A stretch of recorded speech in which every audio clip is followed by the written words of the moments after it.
दुनिया का सबसे खतरनाक देश जहां आप कभी भी मारे जा सकते हो।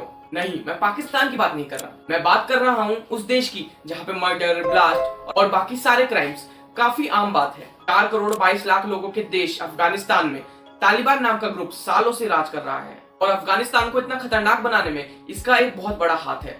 लेकिन एक बात है, इस देश में इतने क्राइम और लोगों पे जुल्म होने के बाद भी अमेरिका, रशिया जैसे बड़े बड़े देश भी कभी भी इस देश को अपने कब्जे में नहीं ले पाए। तो इसका क्या कारण है? क्या इनकी आर्मी बहुत ही स्ट्रांग है, क्या इन पे बहुत पैसा है, या फिर कुछ और बात है? आइए जानते हैं।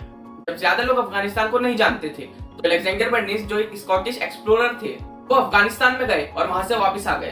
तो लोगों को लगा अरे ये तो बड़ा बहादुर है।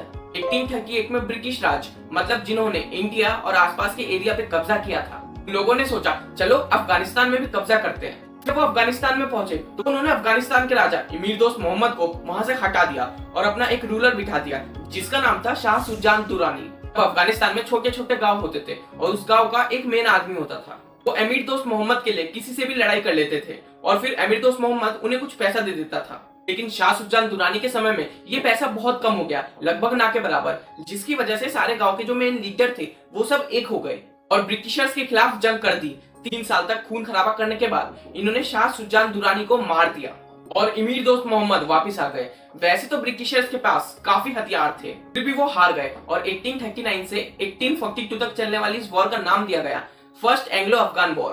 फिर 1878 से लेकर 1880 तक सेकंड एंग्लो अफगान वॉर हुई और ब्रिटिशर्स उसको जीत गए।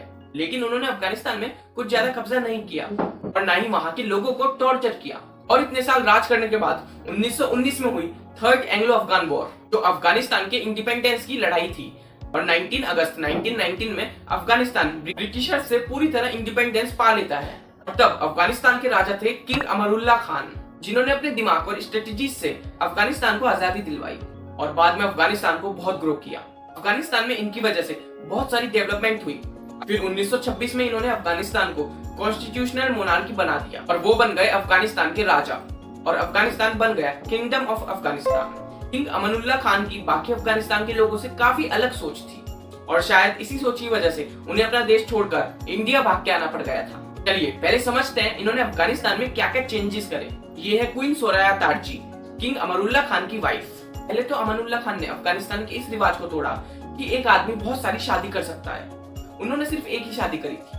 इन दोनों ने मिलकर वुमेन एजुकेशन पे ध्यान दिया, औरतों को डाइवोर्स राइट दिलवाए, औरत और आदमी के सारे राइट्स बराबर करने के लिए कैंपेन्स चलाए और साथ ही साथ काफी सारे स्कूल्स खुलवाए। इन्होंने औरतों के लिए सेम ड्रेस कोड वाला सिस्टम हटाया, मतलब जिसको जो पहनना है वो पहनो, जिससे बहुत सारी कंट्रोवर्सीज भी हुई। एक बार तो क्वीन सोराया तारजी ने भाषण देते हुए हिजाब भी फाड़ दिया था और ऐसी बहुत सारी चीजें करी जो वैसे तो लोगों के हित में थी लेकिन रिलीजन के खिलाफ। किंगडम ऑफ अफगान के लोगों ने 1923 और 1924 में इनके खिलाफ रेबेलियन कर दिया। रेबेलियन मतलब इनकी सरकार हटानी चाहिए और उन्हें मारना भी चाहा, पर लोग इस चीज में फेल रहे। लेकिन 1928 में ये रेबेलियन सक्सेसफुल रहा और ये राजा रानी तब के ब्रिटिश राज के अंडर आता हुआ बॉम्बे मतलब आज के मुंबई में रहने आ गए। फिर यहाँ पे इनकी एक बेटी हुई और उसका नाम इन्होंने इंडिया रखा। फिर इनकी फैमिली इटली चली गई और आज प्रिंसेस इंडिया 94 साल की है और इटली के रोम में रहती है। अफगानिस्तान के रेबेलियन के बाद यहाँ के राजा बने मोहम्मद नादिर शाह। लेकिन ब्रिटिशर्स और मोहम्मद नादिर शाह के बेटे ने मिलकर कॉन्स्पिरेसी रची और 1933 में ही नादिर शाह को हटा दिया गया और अफगानिस्तान पे 40 साल तक राज किया उनके बेटे जाहिर शाह ने। जाहिर शाह ने अफगानिस्तान के लिए बहुत कुछ किया, जैसे अफगानिस्तान में बहुत सारी डेवलपमेंट करना, दूसरे देशों से अच्छे रिलेशंस बनाना और भी काफी सारी चीजें। अब देखो, जाहिर शाह तो वहां के राजा थे लेकिन अफगानिस्तान के प्रेसिडेंट थे दाऊद खान। तो जब 1947 में भारत आजाद हुआ अफगानिस्तान चाहता था कि उन्हें भी पाकिस्तान में कुछ हिस्सा मिले, क्योंकि अफगानिस्तान और पाकिस्तान में बराबर परसेंटेज के करीब पश्तून मुस्लिम्स रहते थे। तो पाकिस्तान में कब्जा करने के चक्कर में पहले तो अफगानिस्तान के पाकिस्तान के साथ रिलेशंस खराब हुए और जो ट्रेड वगैरह चल रही थी वो भी पूरी तरह बंद हो गई। और मेनली इन सब के पीछे थे तब के अफगानिस्तान के प्रेसिडेंट दाऊद खान। तो इतना सब हो जाने की वजह से जाहिर शाह के कहने पर तब के प्रेसिडेंट दाऊद खान को रिजाइन करना पड़ा।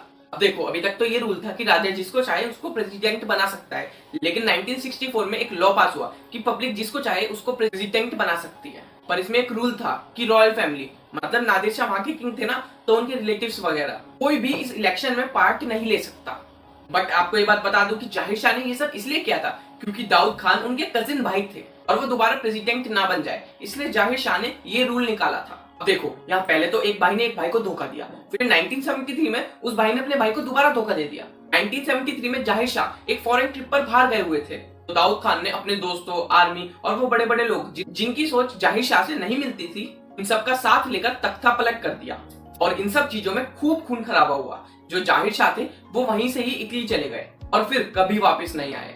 फिर दाऊद रिपब्लिक ऑफ अफगानिस्तान के प्रेसिडेंट बन गए और वहां से किंग का रूल खत्म कर दिया। हालांकि दाऊद खान ने जिस तरह से वहां पे प्रेसिडेंट की कुर्सी ली थी वो बहुत गलत चीज थी, बट उन्होंने अफगानिस्तान के लिए बहुत कुछ किया। उन्होंने अफगानिस्तान में स्कूल्स खोले, बैंक्स खोले, बहुत बड़ी बड़ी बिल्डिंग बनाई और अफगानिस्तान को एक टूरिस्ट स्पॉट बना दिया। और अपने आप को ढककर रखने वाले आज के अफगानिस्तान, जो थोड़ा डरा डरा और सहमा सहमा रहता है, वो पहले कुछ अलग ही दिखता था। वहाँ पे यूरोपियंस और अमेरिकन घूमने आते थे, आजादी से घूमते थे और वहाँ पर टेंट लगाकर अफगानिस्तान के लोकल लोगों के साथ रहते थे। तो अफगानिस्तान को अपना देश चलाने के लिए काफी मदद सोवियत यूनियन से लेनी पड़ती थी, लेकिन तब 80s और 90s में सोवियत यूनियन और अमेरिका में कोल्ड वॉर शुरू हो गई। ये कोल्ड वॉर कुछ ऐसी थी कि ये दोनों ही चाहते थे कि बाकी सारे देश हमारी सोच पे चले और जो हम कहें उसी के सपोर्ट में रहें। तो कुछ देश तो अमेरिका की तरफ और कुछ देश सोवियत यूनियन की तरफ हो गए। वैसे तो आज ये सोवियत यूनियन भी टूट चुका है और इसमें रशिया और यूक्रेन जैसी काफी बड़ी कंट्रीज आती थी। खैर, सोवियत यूनियन के बारे में किसी और वीडियो में बात करेंगे।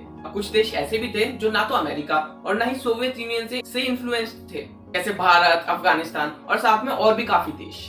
ये सारे देश आते थे नॉन अलाइंड मूवमेंट में, जिसको हमारे देश के first prime minister Jawaharlal Nehru ने शुरू किया था। अफगानिस्तान ने सोचा कि सिर्फ सोवियत यूनियन की मदद लेके तो कुछ नहीं होगा, उसने इंडिया और अमेरिका के साथ भी अपने रिलेशंस अच्छे करने शुरू करे। बट ये बात सोवियत यूनियन के तब के जो लीडर थे लियोनिड को कुछ अच्छी नहीं लगी। उन्होंने अफगानिस्तान से कहा कि इनसे जो तुम रिलेशंस बना रहे हो हमें पसंद नहीं आ रहे और उनकी मदद लेने की सोचना भी मत लेंगे। तो दाऊद ने तब कहा कि हम अफगानिस्तानी अपने हिसाब से चलेंगे और हमें कोई नहीं बताएगा कि हमें क्या करना चाहिए और क्या नहीं। फिर अफगानिस्तान में PDPA नाम की जो पार्टी थी उसके दो हिस्से हो गए और उन दोनों के ही कुछ थॉट्स तो सिमिलर थे और कुछ अलग थे। बट फिर 1977 में दाऊद खान ने अपनी खुद की एक पार्टी बनाई, नेशनल रिवॉल्यूशनरी पार्टी। पार्टी के 3 मुद्दे थे, इस्लाम, सोशलिज्म और नेशनलिज्म। बट बाकी दोनों कम्युनिस्ट पार्टी इनके खिलाफ थी। तो दाऊद को अपनी गद्दी जाने का डर लगने लगा और जब ये पार्टीज दाऊद का विरोध करने लगी तो दाऊद ने उन पार्टी के लोगों को मरवाना शुरू कर दिया। अब तक जो देश बहुत पीसफुल था वहाँ बहुत ज्यादा खून खराबा होने लगा था। इन सबसे वहाँ की पब्लिक खुश नहीं थी।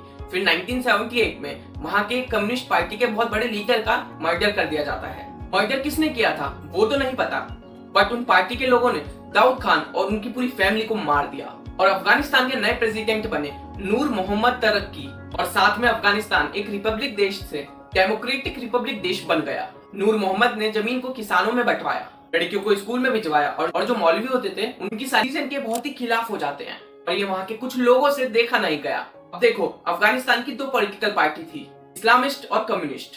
जो कम्युनिस्ट पार्टी थी वो तो पहले ही 2 पार्ट में बट गई थी, इसलिए वो मजबूत नहीं थे। अब जो इस्लामिस्ट पार्टी के लोग थे उन्होंने कम्युनिस्ट पार्टी के लोगों पर हमला कर दिया और 1979 में नूर मोहम्मद का असैसिनेशन कर दिया गया। यहाँ पे सोवियत यूनियन को मौका मिल गया कि हम बचाएंगे कम्युनिस्ट पार्टी और वहाँ के लोगों की आइडियोलॉजी को। और सोवियत यूनियन अफगानिस्तान में घुसकर मुजाहिदीन के खिलाफ जंग कर देता है और अफगानिस्तान सोवियत यूनियन के इन्फ्लुएंस में ना आ जाए, इसलिए अमेरिका ने दूसरे माइंडसेट और दूसरी पार्टी के लोगों को फंड करना और सपोर्ट करना शुरू किया। और दूसरी पार्टी थी इस्लामिस्ट की। अमेरिका ने इन्हें हथियार देने शुरू करे और इनकी $1 बिलियन की फंडिंग करी। पहले तो इन्हें छोटे छोटे हथियार दिए, फिर उन्हें मिसाइल और बहुत बड़े बड़े हथियार। 1989 तक सोवियत यूनियन भी यहाँ से चला गया और अमेरिका और सोवियत यूनियन में एक एग्रीमेंट हुआ कि तुम अपने देश में रहो, हम अपने देश में रहेंगे। सोवियत यूनियन ने कहा कि ठीक है, हम यहाँ से जा रहे हैं, लेकिन तुम इन मुजाहिदीन को हथियार देने बंद करो। जैसा मैंने आपको बताया कि 1992 में सोवियत यूनियन टूट गया था। इस सोवियत यूनियन के पास भी वहाँ से जाने के अलावा कोई चारा नहीं था। वहाँ से सोवियत यूनियन और अमेरिका दोनों चले तो गए, लेकिन मुजाहिदीन को अमेरिका ने $1 बिलियन की फंडिंग दी थी। वो बन गया तालिबान। तालिबान कैसे इतने छोटे से इतना बड़ा बना और आज उसे कोई हरा क्यों नहीं सकता? अगर आपको ये जानना है तो मैं इस पे एक अलग पार्ट ले आऊंगा, बस आप कमेंट में बता दो। और हाँ, अफगानिस्तान की जो आज हालत है वो कहीं ना कहीं अमेरिका की वजह से भी है। अमेरिका की इन्हीं हरकतों की वजह से बहुत सारे देश उससे परेशान हुए हैं। शायद आज इसीलिए वो एक सुपर पावर है। लेकिन हाँ, अमेरिका की क्या स्ट्रेटजीज थी कि आज वो एक सुपर पावर बना? जानने के लिए इस वीडियो को चेक कर लो, लिंक डिस्क्रिप्शन में है। अगर आपको वीडियो पसंद आई है तो वीडियो को लाइक और चैनल को सब्सक्राइब कर दो। हम फिर मिलेंगे एक अगली इंटरेस्टिंग वीडियो में।